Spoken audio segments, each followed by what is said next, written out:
Hi and welcome. It's funny how a single moment can shatter a man's world. For Richard, that moment arrived on a warm evening, under the glittering chandeliers of a reunion he'd been anticipating for months. He stood there, a king in his own mind, holding court among old friends. A glass of expensive champagne in his hand. He was on top of the world. Then he saw her.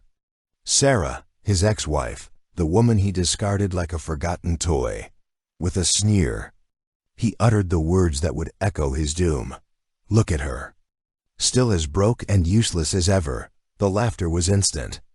But it died just as quickly because in that exact moment, a gleaming black Bentley purred to a stop at the curb, and from it, a man of immense power stepped out, turning to offer his hand to Sarah, the useless woman who was about to own Richard's entire world. The ballroom of the Grand Oak Ridge Hotel was a symphony of forced smiles and expensive perfume. 10 years. It had been 10 years since this particular class of hopefuls had been unleashed upon the world. And tonight was a night for showcasing the spoils of that decade-long war. Richard Davenport felt the familiar thrum of superiority coursing through his veins. His suit was Italian. His watch was Swiss, and his confidence was entirely self-made. Polished too. A blinding sheen. He moved through the crowd not as a guest, but as a proprietor. His voice, a smooth baritone that commanded attention. He was regaining a rapt audience of former classmates. A balding accountant and a frazzled-looking marketing manager, with a story about a hostile takeover he'd recently orchestrated. The details were embellished. Of course, his role magnified from a mid-level analyst to the Machiavellian mastermind. It's about seeing the weakness, he said, swirling the amber liquid in his glass. You find the crack, the tiny imperfection, and you apply pressure until the whole thing shatters. His audience nodded, their eyes wide with a mixture of envy and admiration. This was Richard's element. He thrived on the validation, on the reflection of his success in the eyes of those he'd long considered his lesser. It was then that he saw her. Sarah. She was standing near the entrance, half hidden by a ridiculously large potted fern. As if she were trying to merge with the foliage. She looked exactly the same. That was his first thought. A dismissive, almost disappointed observation. The same simple, dark blue dress that probably cost less than his tie. The same way she held her shoulders, slightly hunched, as if apologizing for taking up space. Her hair was longer, falling in soft waves around her face, but she still had that look, a quiet, observant stillness that he had once mistaken for weakness, a pang of something unpleasant. Something like irritation mixed with a sour memory curdled in his stomach. Their divorce had been his decision, a strategic move. Sarah, with her gentle spirit and her baffling disinterest in climbing the social and corporate ladder, had become an anchor. He was a rocket destined for the stratosphere, and she was dead weight. She'd wanted a quiet life, a small house with a garden, maybe a child or two. She painted in her spare time delicate, intricate watercolors of flowers and landscapes that he'd called a cute hobby. He'd wanted a penthouse, a portfolio that screamed power, and a wife who was a walking, talking asset. A woman who could charm investors and intimidate rivals. Sarah couldn't even bring herself to school at his company. Christmas parties. She'd stand in a corner nursing a single glass of wine, her eyes full of a quiet panic. Useless. He'd called her during their final brutal argument. He'd thrown the word at her like a stone, watching with grim satisfaction as it struck home, shattering the last of her composure. You contribute nothing, Sarah. You dream about paint and petals while I'm out here building an empire. Furthermore, you're broke, you're ambitionless, and you're useless to me. He had expected tears pleading. Instead, she had simply looked at him, her eyes clear of everything but a profound, aching sadness. She'd packed a single suitcase that night and left taking nothing but the paintings he'd always despised. The divorce was quick, quiet, and on his terms. He'd made sure she got next to nothing. A final, Definitive stamp of his dominance. Now, seeing her here, it was like a ghost from a past he'd successfully buried. Had decided to make an unwelcome appearance. He felt a sneer curl his lip. He excused himself from his admirers and began to move towards the predator, sensing an easy kill. He wanted to see the flicker of fear in her eyes when he approached.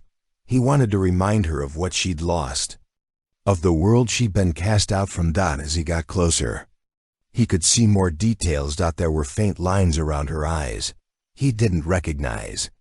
But they weren't lines of stress, they were laugh lines. And her posture, which he'd initially seen as timid, now looked more like calm, a deep, unshakable calm. It unnerved him. She was holding a glass of sparkling water, not champagne, and she was watching the reunion unfold with a detached sort of amusement, like a naturalist observing a particularly gaudy species of bird. A few of his old fraternity brothers, now punchy and loud, intercepted him. "Richie boy. There he is, man of the hour," one of them, Mark, bellowed, clapping him hard on the back. Richard's focus remained on Sarah. "Would you look at that?" he said, his voice dripping with contempt, nodding in her direction. The ghost of Christmas past. Mark followed his gaze. "Whoa, is that Sarah? Haven't seen her in.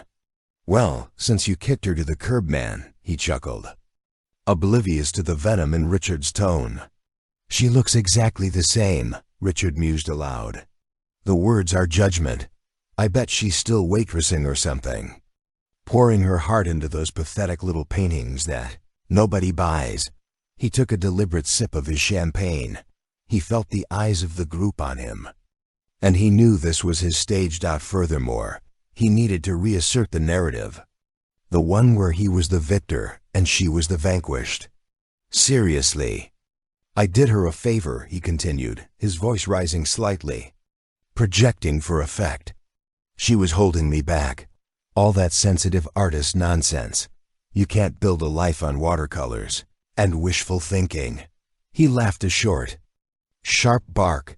"I heard she moved back in with her parents for a while. Can you imagine? 35 years old and living in her childhood bedroom." He was on a roll. Now, the cruelty, a heady rush.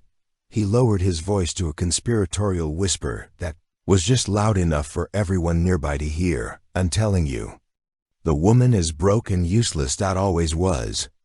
Always will be." A ripple of sycophantic laughter went through the small group. They were his hyenas, and he was their lion. He felt a surge of power, a reaffirmation of his choices. He had cut out the weakness, and he had soared. She had been left behind, a footnote in his epic story.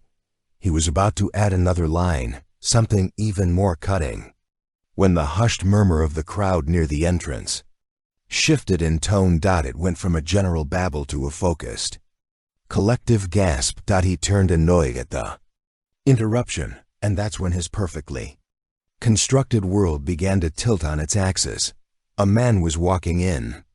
A man who didn't belong with this assembly of middle management strikers. He was older, perhaps in his late 50s, with a mane of silver hair and a suit that was clearly bespoke, fitting him with an effortless elegance that made Richard's expensive Italian brand look like a cheap knockoff. The man exuded an aura of quiet, formidable power. It wasn't just wealth, it was legacy.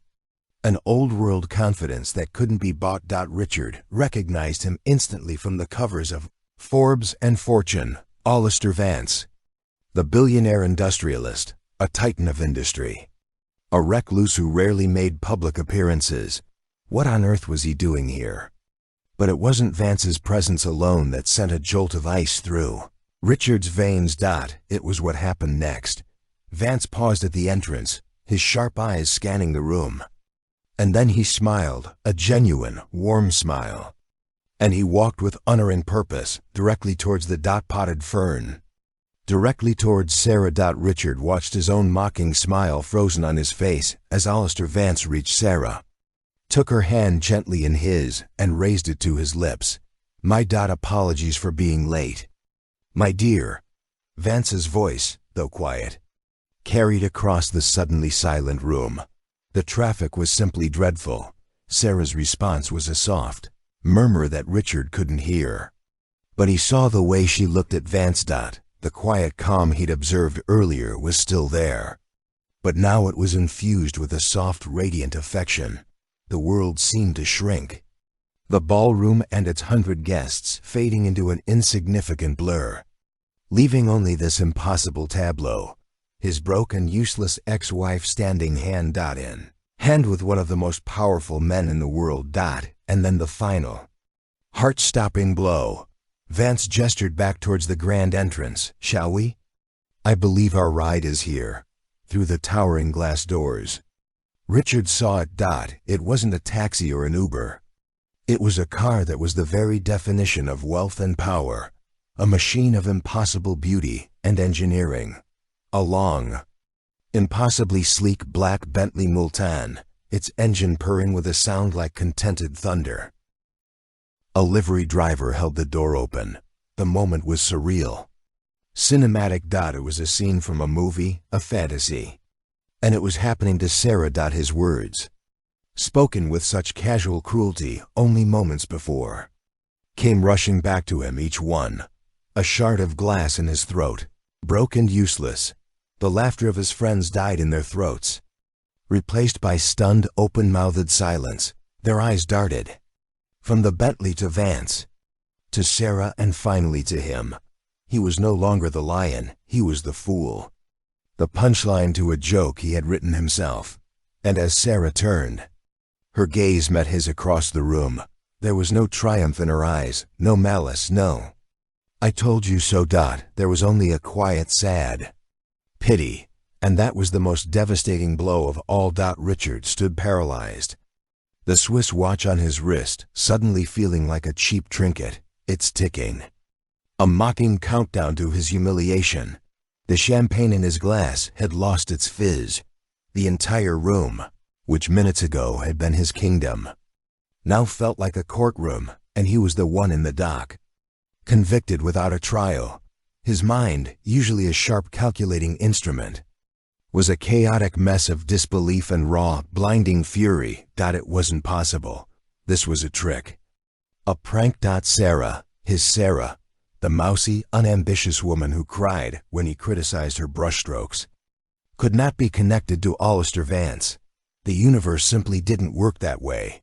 He replayed the last 5 years in his head, a frantic search for an explanation. After the divorce, he'd climbed just as he'd predicted. He'd secured a coveted VP position at a prestigious investment firm. He lived in a sterile, glass-walled apartment with a panoramic view of the city, a view he'd paid a fortune for, but rarely ever looked at. Furthermore, he dated a succession of women who were all versions of the same archetype: blonde, ambitious, with bodies honed by personal trainers and eyes that assessed his net worth before they ever saw him. They were assets. Just like his car and his apartment, they looked good on his arm at functions, laughed at the right jokes, and understood that their relationship was a transaction. He provided a lifestyle. They provided an image. It was clean, simple, and utterly devoid of the messy, unpredictable thing he'd once shared with Sarah: love. He scoffed at the word. Now love was a liability in the world he inhabited. He'd made sure to keep tabs on Sarah in a casual, detached way. He'd hear snippets from mutual acquaintances that she was taking art classes at a community college, that she was working part-time at a quiet little bookstore. Each piece of information had been a small, satisfying confirmation of his judgment. She was floundering, just as he'd known she would. She was stuck in a world of low stakes, low reward mediocrity. The news that she'd moved back in with her parents had been the cherry on top. A story he'd dined out on for weeks. It was proof that he had been right. To cut her loose, he was the winner. But the image of her now so poised and serene next to a man like Vance was a direct contradiction to everything he believed. It was a glitch in the matrix of his carefully ordered world. His mind scrambled to create a narrative that made sense. Maybe she was Vance's charity case. His latest philanthropic project, or worse, his mistress. Yes, that had to be it. She'd finally learned to use what little she had. Trading her quiet dignity for a ride in a fancy car. The thought brought a sneer back to his lips. A desperate attempt to regain control. It was a flimsy shield, but it was all he had. Well, he said, forcing a laugh that sounded brittle and hollow, even to his own ears. Looks like little Sarah finally found herself a sugar daddy. He looked around at his friends, expecting them to join in to help him rebuild the crumbling facade of his superiority. But their faces were blank. Mark, who had been so eager to laugh at Sarah's expense moments ago, was now staring at the departing couple with an expression of pure awe. The others avoided Richard's gaze. Suddenly fascinated by their own shoes, the hyenas had scattered. The lion was alone. The silence in the ballroom was deafening. The DJ, sensing the dramatic shift in the atmosphere, had let the music fade out. Everyone was watching. Watching him, he could feel their judgment, their pity. He, Richard Davenport, who prided himself on always being 3 steps ahead, had been made a fool of, and by whom? By Sarah, the woman he deemed insignificant. He felt a hot, choking wave of shame rise up his neck. The story he'd told himself for years. The one where he was the protagonist on a hero's journey, and she was the collateral damage, was a lie. He hadn't just misjudged her. He had failed to see her at all. He had looked at her and seen only what she lacked from his perspective: ambition, ruthlessness, a hunger for status. Furthermore, he had never once considered her own quiet strength, her resilience, her unwavering sense of self. Furthermore, he remembered things now, things he had deliberately forgotten. The way she would spend hours in a museum, completely lost in a painting, her face illuminated with a joy so pure it had made him uncomfortable. The way she'd cared for him when he'd had a vicious flu, reading to him for hours in a soft, soothing voice, even though he'd been a miserable, demanding patient. The small, thoughtful gifts she'd give him, a rare book she'd found, a framed photo of a place they'd visited, gestures he had dismissed as sentimental nonsense. He had called her world small, but maybe his was the small one. His world was a gilded cage, a relentless, exhausting pursuit of more money, more status, more validation. He was constantly running, constantly comparing, constantly afraid of being overtaken. He looked at the surrounding faces, the strained smiles, the eyes darting around to see who was talking to whom, the desperate air of performance. It was a room full of people running the same race, all of them terrified of falling behind. And Sarah? She had simply stepped off the track. She hadn't tried to compete in his world. She had built her own. He had assumed it was a world of failure, but what if it was a world of peace? What if the useless things she valued, art, kindness, quiet contemplation, were the things that actually mattered? The thought was so alien, so antithetical to his entire existence, that it made him feel dizzy. The ballroom doors swished shut, and the Bentley was gone. The smell was broken. People began to talk again, but the energy in the room had changed. The conversations were now hushed, speculative whispers, all centered around the night's unbelievable drama. And at the center of it all was him. He could hear fragments. Richard's ex-wife with Alistair Vance. Did you hear what he said about her?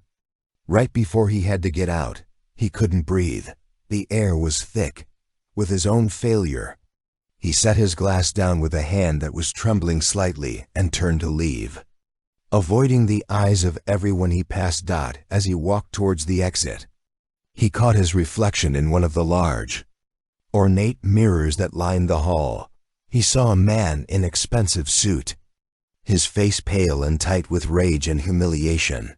He looked successful. He looked powerful. But for the first time in his life, Richard Davenport felt utterly hopelessly broke. His wealth, his position, his carefully curated image, they were all meaningless at that moment. He would have traded all of it. every last stock and bond. Just to understand the look of quiet pity Sarah had given him before she'd walked away. It was a look that said she knew something he didn't, that she had found a treasure he couldn't even comprehend, let alone afford. He pushed through the doors and into the cool night air. But there was no relief. The image of the Bentley, sleek and silent and powerful, was burned into his mind. It wasn't just a car. It was a symbol of everything he didn't have. Not the money. He had money.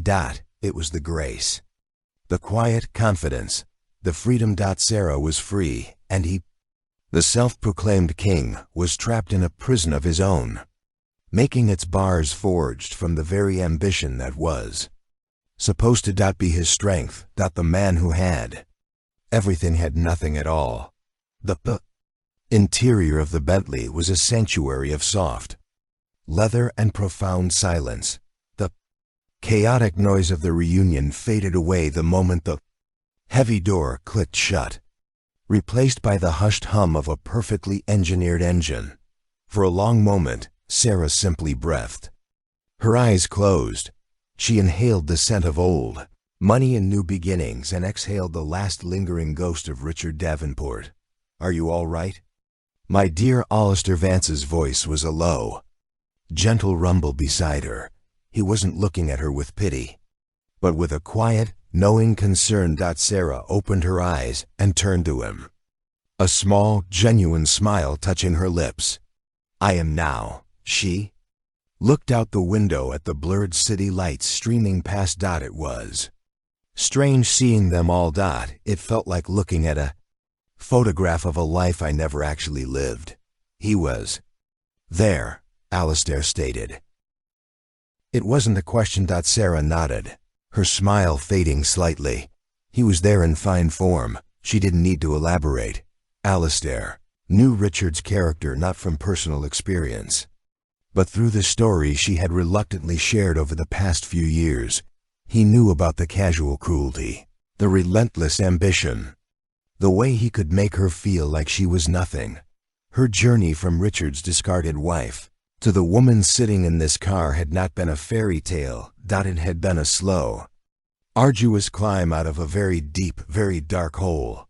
After she'd left Richard, the crushing weight of his final words, broken, useless, had become her reality. She'd had no money, no job, and her confidence was shattered into a million pieces. She had, as Richard so gleefully told his friends, moved back into her childhood bedroom at her parents' house. It was a humiliation she felt in her bones, a confirmation of everything he had said she was. For the first 6 months, she barely painted. Her hands, which once moved with such fluid grace across the canvas, felt clumsy and foreign. The vibrant colors she had loved now seemed to mock her gray, washed-out existence. She took a job at a local diner, the one she'd worked at in high school.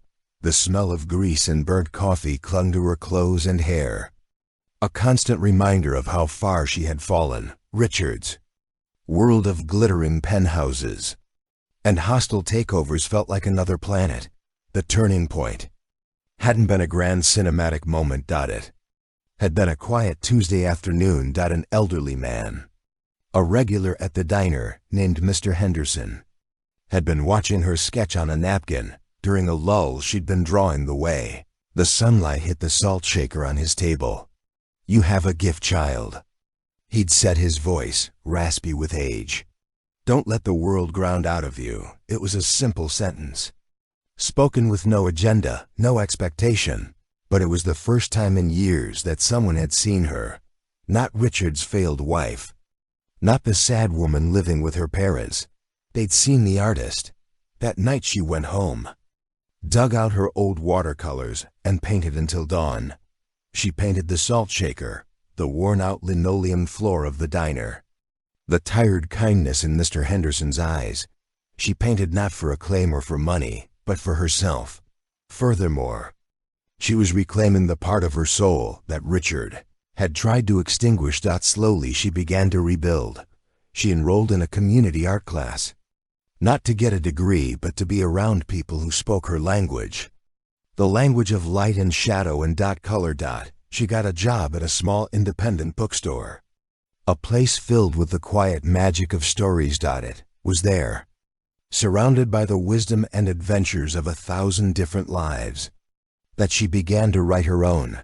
She started a small blog, a digital portfolio for her art. She posted pictures of her watercolors, along with short reflective essays about finding beauty in ordinary things.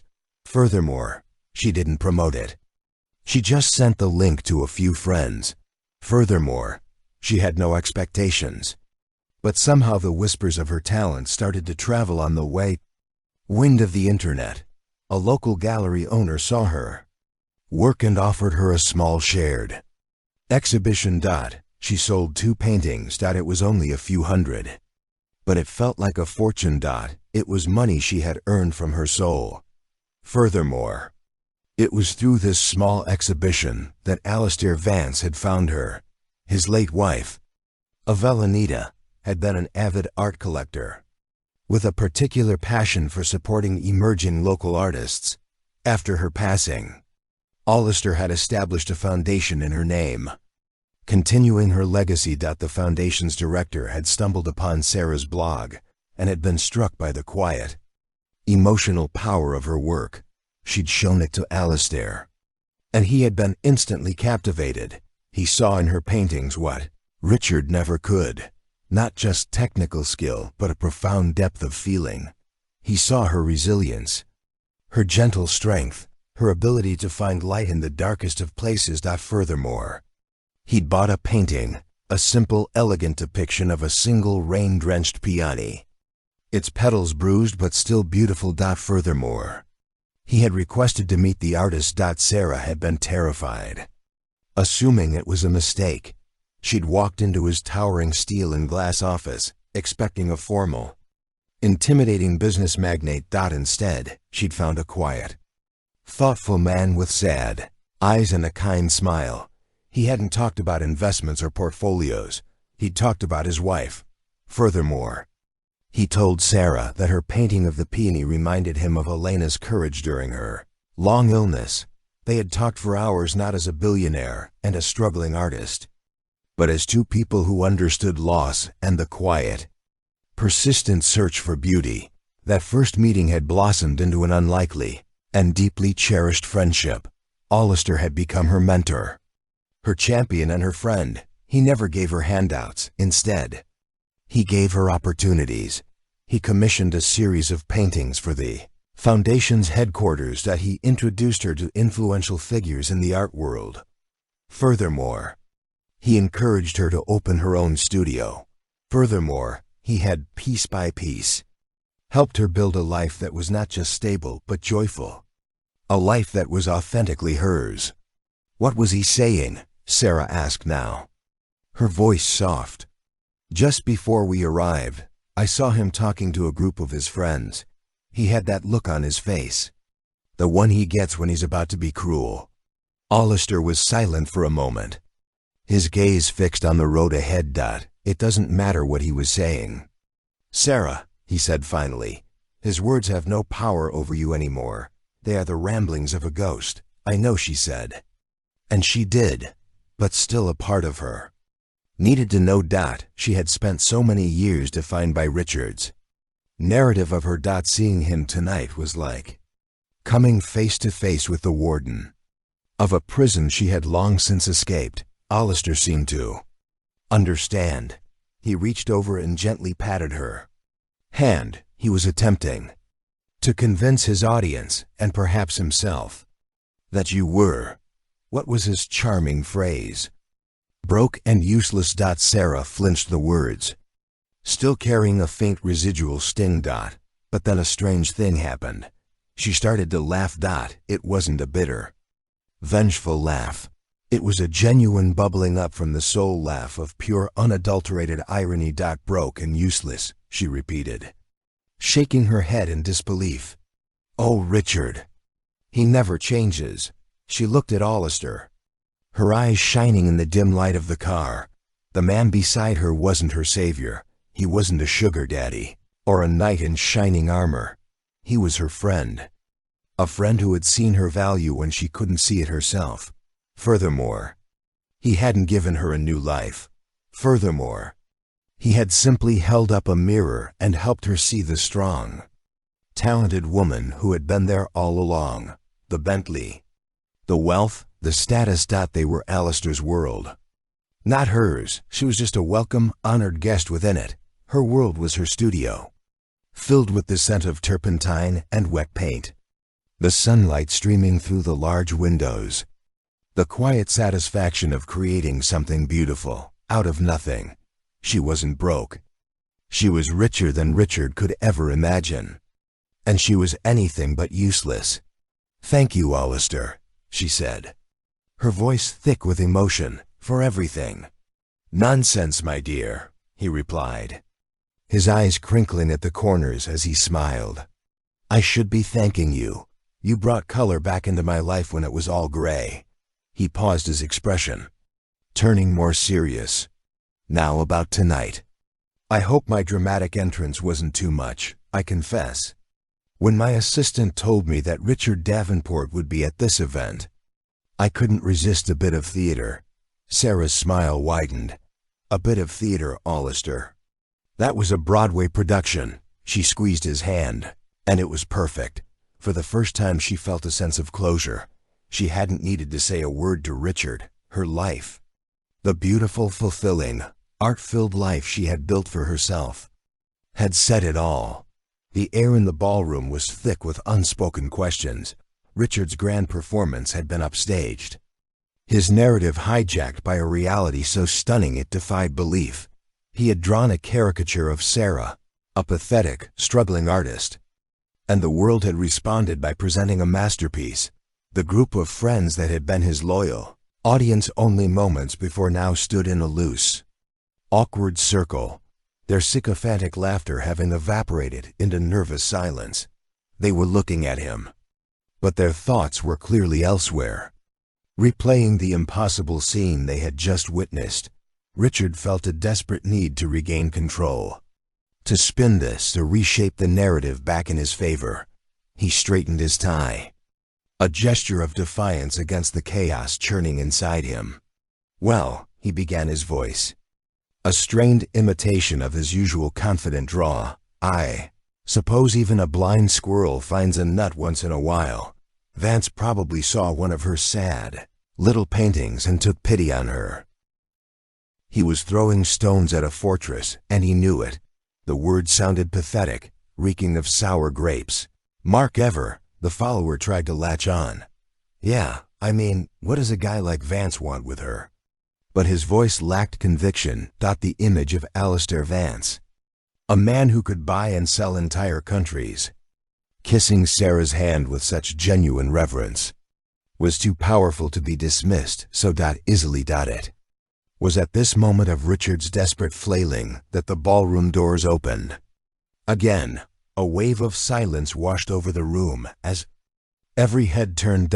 It wasn't Alistair and Sarah returning. It was a young woman in a sharp professional blazer holding a tablet. She scanned the crowd, her expression calm and businesslike. "Excuse me," she said, her voice clear and professional, easily cutting through the quiet hum of the room. "I'm looking for Mr. Richard Davenport." A spotlight of collective attention swung due. Richard, he felt a prickle of unease. Who was this woman? Didn't recognize her. "I'm Richard Davenport," he said, stepping forward, his bravado returning slightly. Perhaps it was a business matter, a chance to reassert his importance. The woman walked towards him, her heels clicking purposefully on the polished floor. She stopped a few feet away and looked at him, her gaze neutral, almost clinical. "Mr. Davenport, my name is Amelia Hayes. I'm a junior partner with Vance Industries. Legal department. Vance Industries." The name hit the room like a thunderclap. Richard's heart began to hammer against his ribs. "Legal department. What is this about?" Amelia Hayes didn't answer immediately. Instead, she glanced around the room at the stunned faces of Richard's classmates. It was a deliberate, theatrical pause. She was making sure she had everyone's full attention. Mr. Vance was under the impression that this was a private alumni event, however. Given the public nature of certain statements made this evening, he felt a more formal clarification was in order. Richard's blood ran. Cold statements. I don't know what you're talking about. He was lying and he knew. Everyone in the room knew it. The memory of his words broke and useless screamed in his mind. Amelia raised an eyebrow. A flicker of something that might have been disdain in her eyes. Mr. Vance has a keen interest in protecting the reputation of his business partners, Mr. Davenport, especially his most valued ones. The phrase hung in the air. Business partners. The room was so quiet you could hear the clink of ice in a forgotten drink across the hall. Amelia continued her tone, remaining cool and professional, but her words were like surgical strikes. I believe the words you used to describe Miss Sarah Jensen just prior to Mr. Vance's arrival were broke and useless. Is that correct? Richard was cornered. To deny it would be pointless. A dozen people had heard him. He could only stand there mute, his face turning a blotchy red. I thought so. Amelia said, a faint, mirthless smile on her lips. Mr. Vance asked me to come in and correct the record. You see, Ms. Jensen is not broke. Far from it. In fact, for the past 2 years, she has been the sole proprietor of S.J. Artistry, a design firm that has been on exclusive retainer with Vance Industries. A collective gasp went through the room. Richard felt as if the floor had fallen away beneath him. S.J. Artistry. Sarah had her own firm, her pathetic little paintings, as I believe you also called them. Amelia went on, her gaze unwavering, have become the cornerstone of our new global marketing campaign. Her designs are featured in our luxury hotel chains, our private aviation interiors, and our international print media. Her work has a quiet power, an authenticity that resonates with our clientele. It's been remarkably successful. She tapped her tablet. Last fiscal year, S.J. Artistry's contract with Vance Industries was valued at 7 figures. This year we expect that to double. 7 figures. The number echoed in the cavernous silence of the ballroom. 7 figures. More than Richard made in 3 years of his soul-crushing, high-pressure job. The balding accountant he'd been lecturing earlier looked like he might faint. Amelia wasn't finished. She took a step closer, lowering her voice slightly, though it still seemed to carry to every corner of the room. And as for Ms. Jensen being useless, Mr. Vance finds her contributions to be anything, but she is not just a contractor. Mr. Davenport, she's one of the most gifted and insightful creative partners he has ever worked with. It was her vision that reshaped the aesthetic of our entire brand. She's also the head of the selection committee for the Elena Vance Art Foundation, a position that gives her stewardship over a $50 million endowment for emerging artists. $50 million. The foundation. Richard remembered Sarah mentioning it, her eyes lighting up as she talked about helping young artists who were struggling like she had. He dismissed it as another one of her little charity hobbies. He hadn't understood. Furthermore, he hadn't understood any of it. Amelia Hayes let the information settle, allowing the full weight of Richard's humiliation to crush him. The unveiling was complete. This wasn't just a personal triumph for Sarah. It was a professional annihilation of Richard. He had built his identity on being the successful one, the one with business acumen, the one who could spot value and weakness. And he had been spectacularly publicly, catastrophically wrong. He hadn't just misjudged his ex-wife. He had failed to recognize a multi-million-dollar talent that was sitting right in front of him. Furthermore, he, the master of the hostile takeover, had been subject to the quietest, most elegant and most devastating takedown imaginable. Mr. Vance wanted to ensure there were no further misunderstandings. Amelia concluded. Her professional mask firmly back in place. He is a very private man, but he is fiercely protective of his people. Have a pleasant evening. Mr. Davenport. With a final dismissive nod, she turned and walked away, leaving Richard standing in the center of the room. Utterly exposed, the whispers started immediately, a tidal wave of gossip and Chardon-feeder. He was no longer the king of his high school reunion. He was a cautionary tale, a joke. The man who had thrown away a diamond because he was too stupid to realize it wasn't a rock. He looked around at the faces of his classmates, and he saw it. Not envy, not admiration. He saw contempt and, worse, pity, the very same pity he had seen in Sarah's eyes. He finally understood her value was never tied to him. Her success wasn't a reaction to him. It had been born in spite of him. She hadn't needed to find the billionaire to save her. She had become a force in her own right.